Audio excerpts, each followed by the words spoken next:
Hello everyone, welcome back to my channel.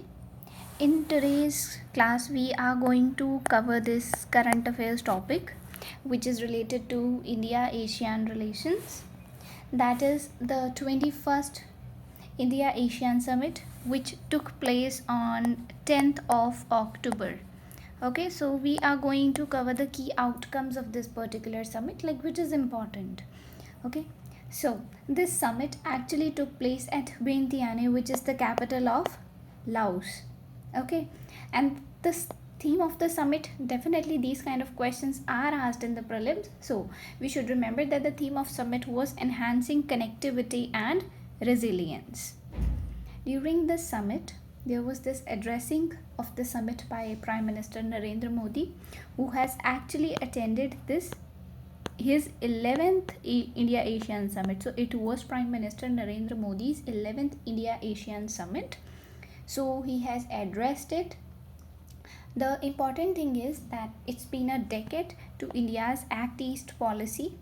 So there was a mentioning of it as well, how the India ASEAN relations have improved after India's Act East policy. Like the trade has it has become like two times, like it has doubled to around dollar 130 billion, $130 billion, around like this much trade has increased, how connectivity has increased between India and the ASEAN countries. So he has mentioned all those things, and keeping the theme, that is enhancing connectivity and resilience, keeping this theme in mind, a 10-point plan has been announced by Prime Minister Narendra Modi ji. We will take a look at all the 10 points of it.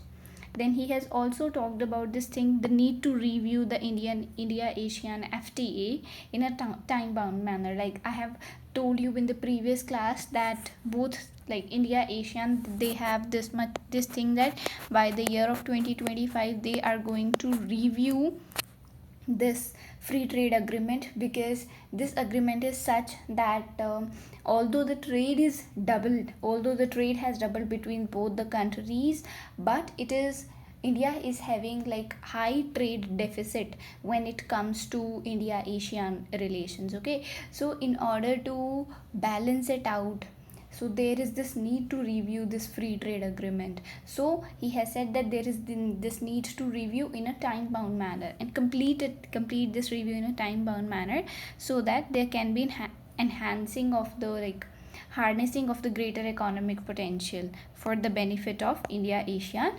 community. Okay, so these are the things he has mentioned about in his address. So now the 10 points plan, like what are the 10 points he has mentioned in his speech?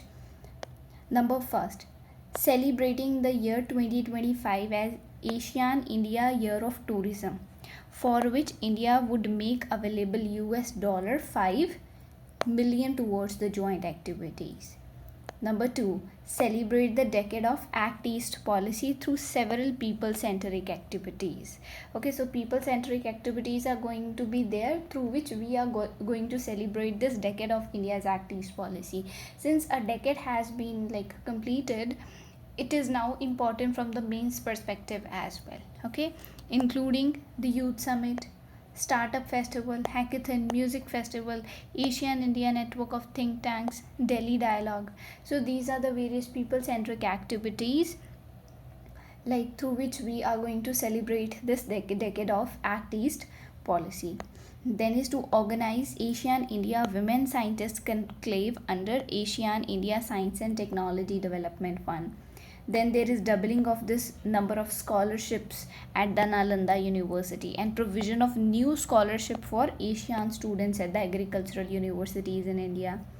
Then there is this review of ASEAN India Trade in Good Agreement by 2025, enhancing of disaster resilience, for which India is going to make available $5 million.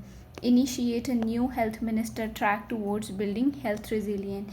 Initiate a regular mechanism towards cyber policy dialogue, so that there is the strengthening of digital and cyber resilience. Workshop on green hydrogen, and invited Asian leaders to join the Plant a Tree for Mother campaign towards building climate resilience. So you can just have a look at these points and see how it is connected to the theme of the summit, that is enhancing of connectivity and resilience. When it comes to resilience, we have talked about various aspects, be it related to digital, be it related to environmental, be it related to health. All these points have been covered. For connectivity, we have covered this people to people connectivity we have talked about. We have also talked about basically how economic connectivity through the this goods agreement which is there. So through this is the 10-point plan which has been launched by Prime Minister Narendra Modi ji. Okay, so another important thing to be considered or to be remembered about this summit is leaders have agreed to create a new ASEAN India plan of action 2026 to 2030. And so because of which there has been two joint statements which were adopted. So what are these two joint statements which has been adopted? One is on strengthening ASEAN India comprehensive strategic partnership, for what? For peace, stability and prosperity in the region in the context of ASEAN outlook on the Indo-Pacific, with the support of this India's Act East policy. So leaders of that particular ASEAN they have actually recognized the contribution of India's Act East policy in advancing partnership between ASEAN and India. Okay, so there is this thing that this is related to the comprehensive strategic partnership, so that there can be peace, stability and prosperity in the region. One is the joint statement for this, and another one is for on advancing digital transformation. So basically the leaders have appreciated India's leadership in the field of digital transformation and welcomed a partnership with India in case of the digital public infrastructure. Okay, so one is for the comprehensive strategic partnership for the peace, stability and prosperity of the region, and the another one is in the case of digital transformation. So these are the two basically the joint statements which have been adopted.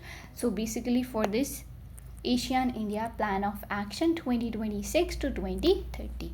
So these are the important things these are the important outcomes or the key outcomes of the India ASEAN Summit which took place in October 2024. So I just wanted to cover it from the perspective of the current affairs. Okay, so this is important, you must remember it. So this is all for today. So thank you very much. Have a good day.